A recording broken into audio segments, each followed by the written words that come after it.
Okay, welcome back, guys. Episode 30, and we are very ugly, um, but Well, we decided speak for yourself, Brent. we decided we're gonna start putting our cameras in so you can see what we look like, and if we do make fun of your favorite team or your favorite players, you can just make fun of our appearances. But yeah, episode 30, we have taken a big break again. A Obviously, lot was happening. A lot was happening. a lot was happening. We this is our life. Or this is not our life. We do have full time jobs, so we try to do this in our spare time. But yeah, there's a lot of changes, a lot of exciting things that we are doing. I think Timo, you can explain to our 25 followers exactly what that is. Yeah, so roadmap for the year is we next up will probably be the big thing will be our website, right? Should be up and running by the end of August, so you'll then becomes a one stop scenario for everything, our videos, information, articles, and stuff like that. And then obviously the new development we have is the cameras where you can actually see us in full flavor. I'm the one on the left side, the hot one. Brent is the one on the other side, Ginger one. the ginger one, the ginger Viking.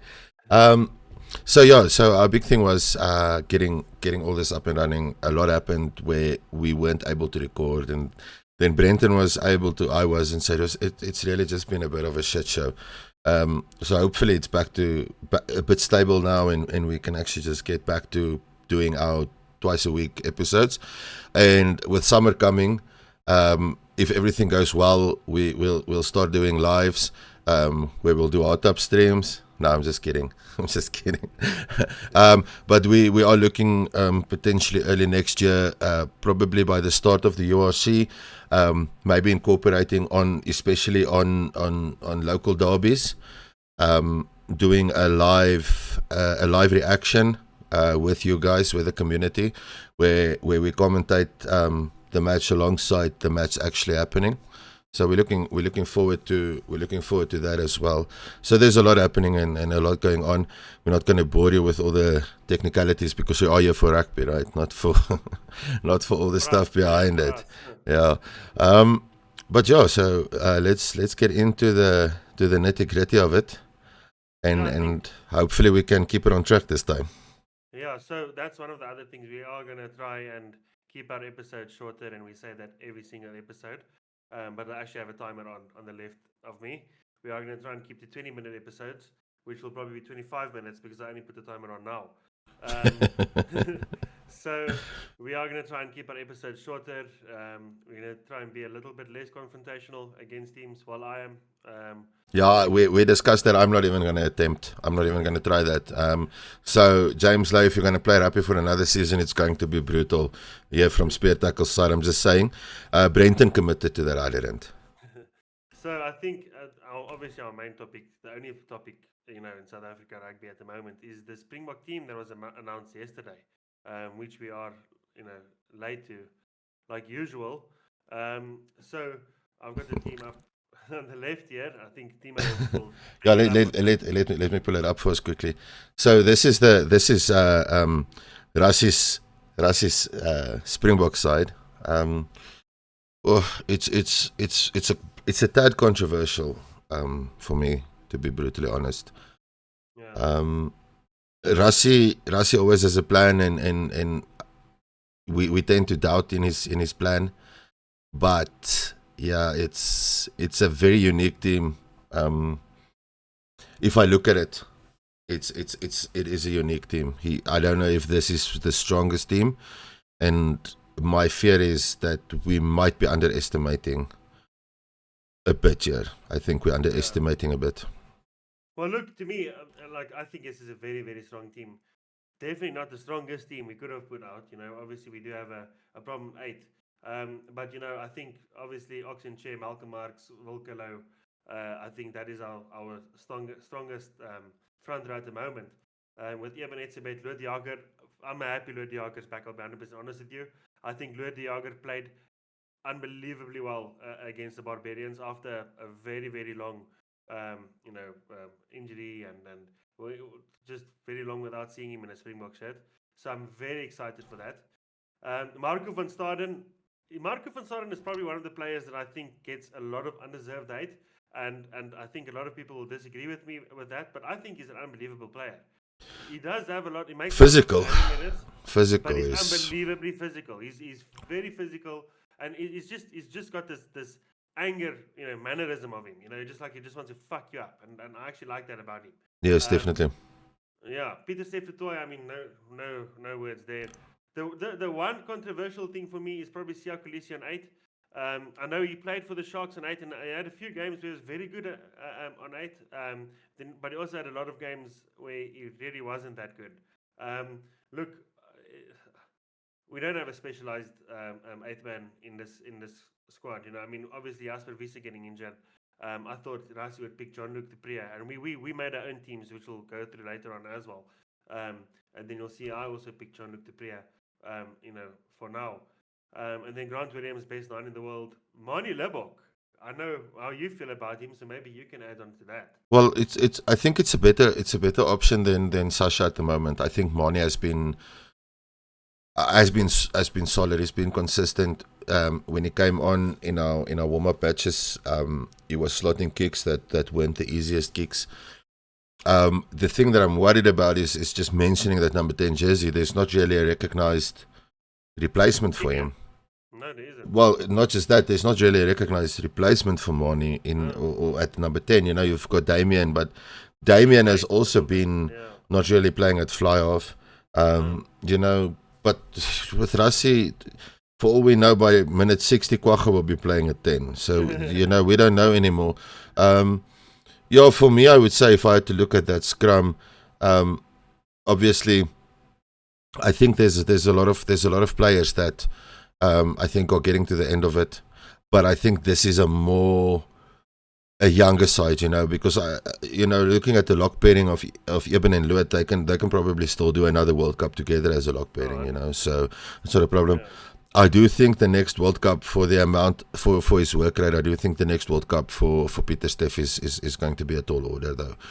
To be brutally honest, he'll probably be able to do it, but it's if he makes the next World Cup. That's the thing, because he hasn't really dipped in form to me. I think he's probably still one of the best players in that starting 15.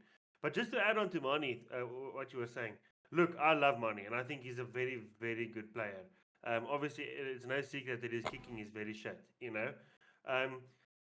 but maybe I sort of agree with you where we say that maybe Rassie Erasmus is underestimating Australia a bit, and I know a lot of viewers would probably not agree with us. But if you think about it, if the game doesn't go the way we think it's going to go, and every point counts. Yeah, we're Andre Pollard that's coming off the bench. Yeah, we're a bit fucked. Yeah. We're a bit fucked then, because if let's say Australia do pitch up and they play, and considering that Ellis Park has generally been known as the home of Springbok rugby, we tend to have a lot of, in general, we have very good games at Ellis Park. I don't know if Australia pitch up and it's gonna become that, like you mentioned now, that every 3 points is starting to count. And we must also remember, so we coming off of the Castle Lager incoming series. I don't know what's been called in other countries, but that's what we call it here. Where we played a B team, Italy, and once again, I'm not bashing the Boks, but I think we should have beaten them with a lot more. We played Georgia, and I mean, the Australians just played the British Irish Lions, beat them once, and should have and probably could have beat them a second time, or on the second round, So I'm not saying, look, I don't think Australia can beat us, and I'm sorry for the Australians or the Australian that is watching this, but I just don't think that they will beat us. I just don't think we're going to run away with it. I think it's going to be a lot more closer than we think.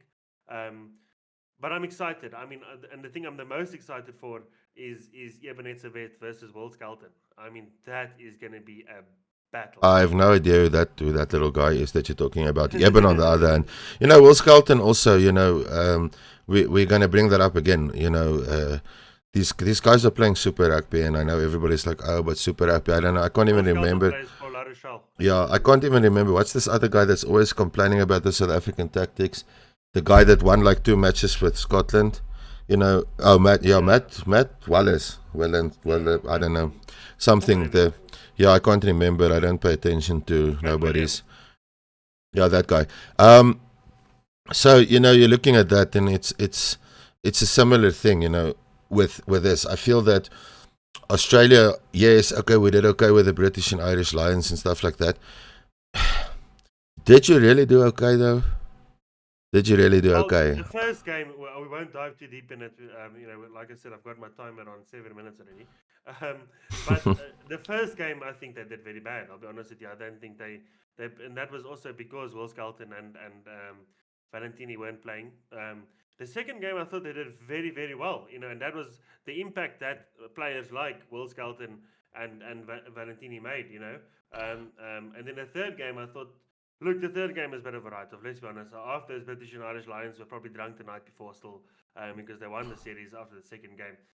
But look, I'm not saying that they're going to be unbelievably competitive. I'm just saying, losing to the Wallabies will be very, very bad for us.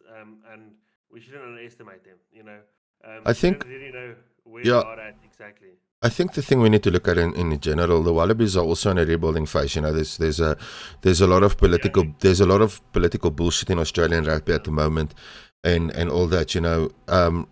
And like we mentioned, a couple of weeks ago before we had a break again, South Africa has gone through this where we had political bullshit and political involvement in our rugby, and where we are now in rugby. We've gone through that.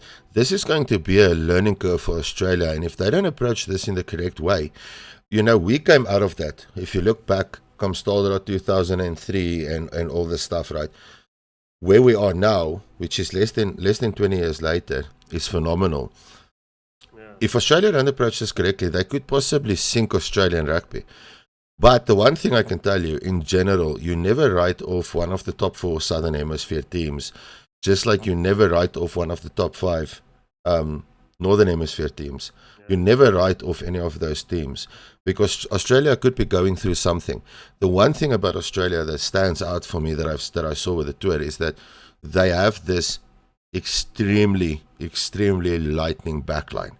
Their backline is brutally fucking quick. I forget the outside center's name, but there was a lot of hype around him. I actually didn't think he was that good. But there was a lot of hype around him. I forget his name. Yeah, I know you're talking about, but you see, sorry, Australia, we generally follow good rugby. So that's why we can't remember all the names. But just to quickly run through it, I mean, that's the other thing that worries me because after Marnie, considering you've got Kirtley, he's a speedster. You've got Edwin van der Merwe, that's a speedster. But we went with we went with a very physical center pairing. And if Australia gets a sniff in the nose that they can outrun our center pairing, we're going to have a problem. We've got one of the fastest fullbacks in world rugby with Fussy there, so that at least helps. But if Fussy's gonna have to defend non-stop for 80 minutes, it's going to be a long day because the Australian centre pairing and the wingers of Australia are lightning, man. And that's one thing I'll give them credit. If those youngsters are going to click on the day, it's going to be a long day for this backline. It's a very physical backline, and when we get to our teams, we'll have a look at our different teams. Just I'm going to quickly run through the replacements, and then we can quickly say on that. You've got Bongi coming in on a hooker replacement. You've got Jan-Hendrik Wessels and Asenati and Tlabakanya coming in as props. Franco Mostert and Kwagga Smith for your lock and your loose forwards. And then unconventional from Rassie going for a 5-3 split. But you've got Reinig, Moody and Willems coming in on the back line. Considering if you look at this team, almost 80% of this team plays in Gauteng or has at some point played for the Lions. Yeah. And I think there's logic behind it. The whole bench pretty much started their rugby in Gauteng. Bongi started at the Bulls. But he played most of his rugby at the Bulls where he got his name. Jan Hendrik Wessels plays for the Bulls. You've got in Tlabukanya that's Alice Parkian. Yeah. Franco Mostert played at Ellis Park for the longest time. Quagga basically made his name at Ellis Park.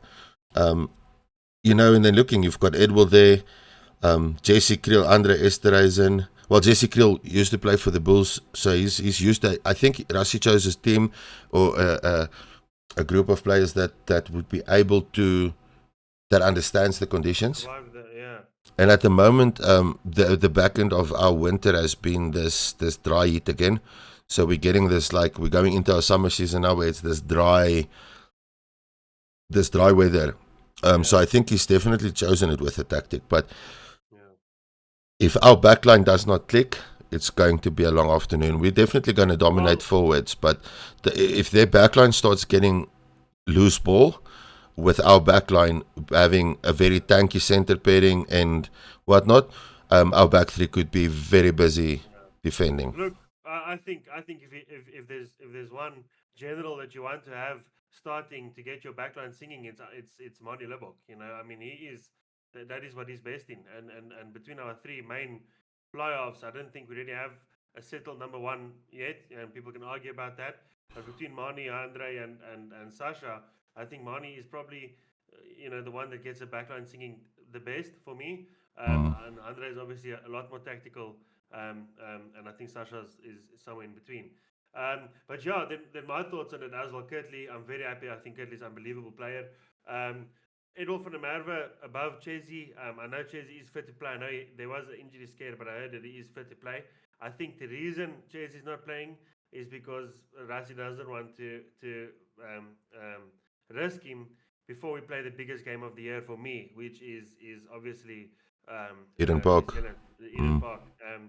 For me, that is the biggest game of the year. I know we've got two more big games. No disrespect to all the other games we're playing this year. I think the three biggest games, obviously France, Ireland and Aviva in the Aviva Stadium, and then obviously the All Blacks in Eden Park. I would lose against Ireland at Aviva, and I would lose against France in Stade de France, if that means we can win at Eden Park. To me, that is the biggest game of the year. That will be a scalp to take. I would definitely rather lose against the All Blacks, to be brutally honest. We've got a healthy rivalry between us. I've got a lot of respect for All Blacks rugby. I don't have respect for Irish and French rugby. So that's it. What we talked about. And then Andre Esterhuizen, I've said it on this channel many times before. I love the guy. I know Damien Delinda is an unbelievable inside center, but I'm so happy Andre Esterhuizen is getting his chance. More than likely he will be moved to a loose forward during the course of the game. But probably. Rassi did try it. But I'm very happy. See, just commenting on that bulky center pairing that you're talking about. Bandiaki is also obviously a very physical, very crash ball like Andre. And we mustn't forget that the Australians was in the second or third game almost nullified him. And to me, he does play a very similar type of game to Andre. But I mean, Andre the Giant, I'm very, very happy, and I know he's going to make. I'm going to move on from Andre now, but I think he's one of the players that's been very unlucky. I think he was dropped for the 2019 World Cup. As far as I remember, he was playing in 2023, and then when he was just about to start shining, he got that red card. I think it was 2024. And he hasn't been playing in the 12 jersey as much as he could have and probably should have. And also competing with Damien Delinda. Then Jesse Kriel, unbelievable player. I'm very, very happy. I also think he was a very good captain for the few games he was captaining. So I'm very, very happy that he's there. And then Upper Fassi, the weekend special. Like I said, I think Grant, Marnie, and Fassi, what a dangerous. And then considering you've got Damien coming on and off the bench 100%. As well. So if you're going to play a running game. But it becomes, and I want to just iterate this. I'm quickly going to pull up those the previous 5 or 6 matches of scores here, just so we can run through that quickly. But before we go to that, what I want to say is that when you score 2 tries and you don't convert one of them, and your opposition score 1 try and convert, they're only 3 points away, and Yeah, it becomes very difficult when you need to score 40 tries to win a match against a team that yeah, really scores by 10 points. 100%. Yeah, But looking at this, the last time that Australia actually beat South Africa 2022, I think. was in 2022, and that was a 25-17. I think in Um, the next weekend, I remember that game. I um, bet he's still no armed Mapimpi on that one. yeah, that was where they say it's a legal tackle. Definitely was. Apparently, a lot of things legal in Australia that's not legal in the rest of the world. But Um, we like him. yeah, okay, calm down, calm down. But since then, we've kind of beaten them convincingly. Always, Yeah, I think. they have taken a massive dip since. So, yeah, but I mean, we're on 17 minutes now. The only thing I want to say on my replacements is why Kobus Reinhardt above Mornay, and why Frankus Mostert above Argia. Like, I think Argia has obviously been a very consistent, good player, and I think Franco hasn't really been that.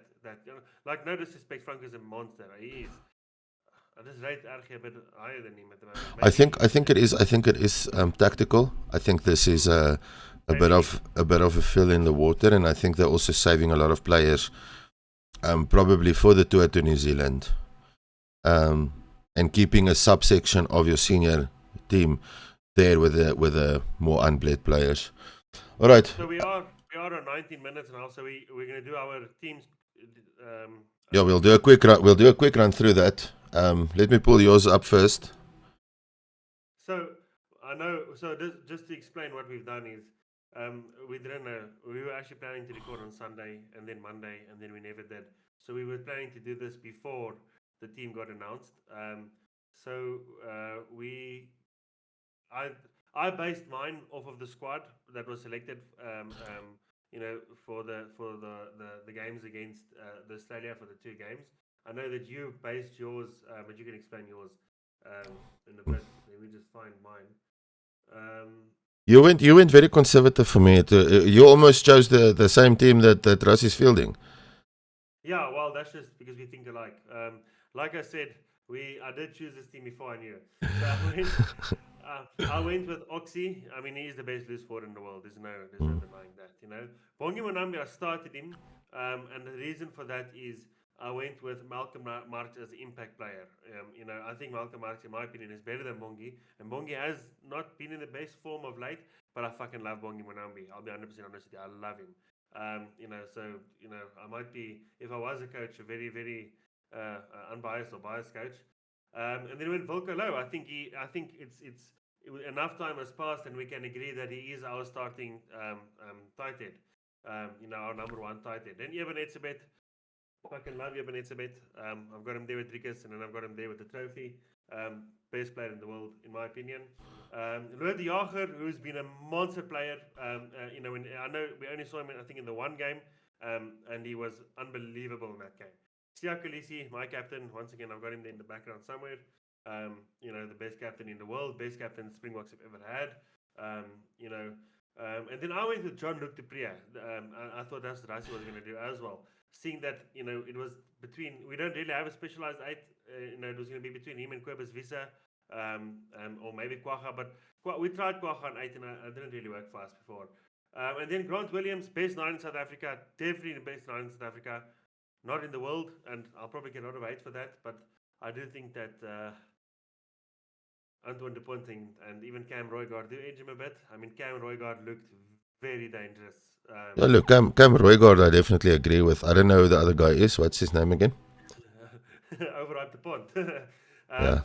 And then I went Sasha. I know Sasha was not in the best form, but last year when we were playing him against All Blacks in Ireland, I think he was playing unbelievable. He's very young, and I think he needs time, and I think eventually he will be our starting fly off.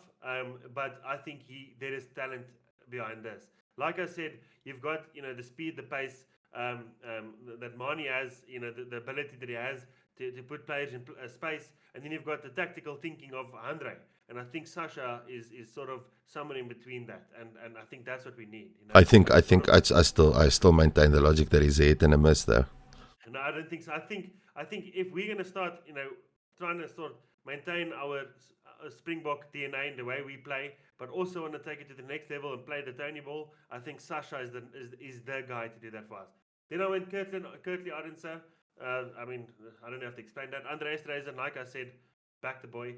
And then I went, no disrespect to you see, the thing about anyone can choose a match day 23. And there will always be an unbelievably brilliant and talented player left out, because that's just the depth that we have. So I went with where's my thing now? Caden Moody above Jesse Kriel. I think Jesse Kriel is a better outside centre for now. I just think I would like to see a bit more of Kanan to sort of take his game to the next level. I think he had an unbelievably good game on outside centre in the Castle Lager incoming series. And then Cheslin Colby, like I said, no explanation here. There, Apelele Fassi. Look, the battle for the 15 jersey is tight. Like a lot of the positions we have, we got Fassi and obviously Damien Willemse fighting for that.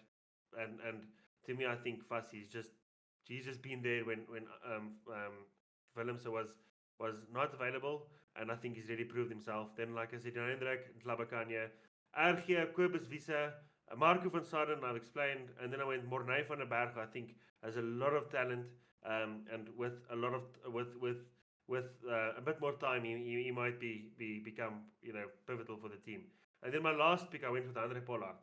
Like we saw in the semi-finals in the World Cup against England, you need someone cool, calm, and collective who's been through 2015, 2019, 2023, 3 World Cups, So you need that guy.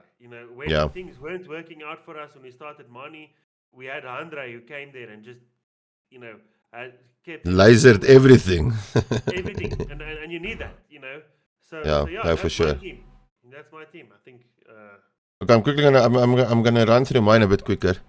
Sorry. Unlike yourself, I did go the Rassie route, and I picked completely wherever I wanted. I didn't care about who was picked and who is in the current squad. I added a couple of people I thought deserved. Supposed to be there, Yes, I'm gonna. So we're very similar on the scrum. I went Oxenchair, Malcolm Marx, and Wilco Low. I feel that's our best starting starting 3 forwards. I went with Eben and RG purely because strong. Marco van Staden at 6. I feel Marco brings something to the table that very few other 6s bring. The last time I've seen a 6 that plays like Marco van Staden was Heinrich Bressou, quite a while ago. You wouldn't even know him, but he was a pretty decent 6. I kept Peter Steph de Toy. I still feel he's got enough left in the tank. I'm just not sure if it's going to be enough for the next World Cup. Then I went Evan Roos on number 8, and the only reason I went Evan is, because the other one is injured. Cameron Anakom is injured. Ulrich Lau is injured, because my team would have probably looked a bit different if those two were not injured. 100%. Grant Williams at 9, the second best number 9 in the world. I feel Cam Roygaard edges him a bit. I don't know that other little guy you mentioned though. Sounds like something you find in a toy shop. Then I went with Andre Pollard on 10. Purely out of consistency. I would probably also name him my vice captain. Went with wings. I went with Cheslin Colby on 11, and then I added Sebastian de Klerk on 14. I think Sebastian deserved to probably get a chance, in my opinion. He had a very, very solid season, and I think if he can play with a backline that would actually get away, that guy would probably break a lot of records for tries in South African colours. My centre pairing, I went for Andre Esterhuizen and Suleiman Hartzenberg. Again, another player that's not included in the group, but I think Hartzenberg also showed this year with the Stormers, that he is a bit of a well-rounded player. He can play much like Caden Moody. He can play centre and he can play wing. So it gives you that bit of an option when it comes to your replacements, especially if you're gonna go with a 7-1 or a 6-2 split. Having a guy that can probably shift up is probably much better. And then obviously also weekend special, for me, the best number 15 in South African rugby, Apelele Fassi, you know. Replacements, I think we're pretty similar on the replacements. I just think on hooker we differ. I went with Johan Grobbelaar. Grobler. Yeah. You should have a Bulls logo behind you. Johan Grobbelaar, Jan Hendrik Wessels, and Azanati in Tlabakanye. I think that guy's still going to probably end up being pivotal to South African rugby. I can see between him and Wilco, we're probably going to have the same thing that we had with Koch and Malherbe, you know. And hopefully that is what we see, because they are two huge machines, these Tlabakanye and Wilco Louw. It's you know, they can't drive in a Spark together. And then obviously when Kobus Wiese, I feel he's had a good season as my lock replacement. Had some experience, Kwagga, from the bench, and it's because when he comes on off the bench, that guy's just dynamite. I went with Krappies as my scrum half replacement, because I do feel he is probably our second best scrum half in South Africa behind Peter Grant. And I said earlier, you can't compare them; they're very different players. So I do think that depending on the match, I do think that each one of them has a set of skills that would be unique to a match. I do feel in a looser match, Grant Williams would be a lot better, but I feel in a tighter match that Krappies would probably outdo you know, Grant Williams. And then Damian Willemse as my replacement on fly off and on fullback, and then Jerenza Julius, who I also felt should have been included, and he would probably cover my center in wing thing as well. You know, we've got so much depth, you know, and it's like you said, we could have probably built a team based on people that aren't in the current Springbok squad that would have probably beaten Australia in Australia. But yeah, I think from my side, that's it. Next weekend, not next weekend, sorry, our next episode will be Thursday. We will dive a bit deeper into our preview for the Rugby Championship. Yes. We'll have the Wallaby side as well. We can give our predictions. And then we can also jump in a bit on Argentina and New Zealand, which I think is also going to be a very, very good game. Yeah, I think so.